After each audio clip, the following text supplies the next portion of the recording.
শহীদ নিজামী বলেছিলেন তার শাহাদাতের আগে যে আমার রক্ত বাংলাদেশে কথা বলবে, আমার রক্ত বাংলাদেশে পরিবর্তনের সূচনা করবে। প্রিয় ভাইয়েরা, 1, 2, 3 করে 15.5 বছর জাতির উপরে এরা স্টিম রুলার চালিয়েছে।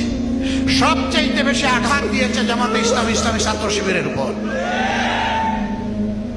আমাদের মতো মজলুম সংগঠন আর কেউ না। আর কারো এতগুলা নেতাকে হত্যা করা হয়নি, আর কারো বাড়িঘর বুলডোজার দিয়ে ভাঙা হয়নি, আর কারো বাড়ি করে আগুন দেওয়া হয়নি, লুটপাট করা হয়নি। আমাদের পর্দানসীন মা বোনদের ইজ্জত নিয়ে টানাটানি করা হয়েছে। আমরা সেদিন চোখের পানি দিয়ে শুধু আল্লাহকে বলেছি, আল্লাহ তুমি দেখো, তুমি সামিউন বাসির, তুমি সীমাহীন দৃষ্টিশক্তির মালিক, আর তোমার কান থেকে কিছুই বাদ যায় না, তুমি সব শুনো। মজলুমের আহাজারি আল্লাহ শুনেছেন। তিলে তিলে এই দুঃখ ব্যথা বেদনা জমা হয়েছে। মজলুম শুধু আমাদের সংগঠন ছিল না।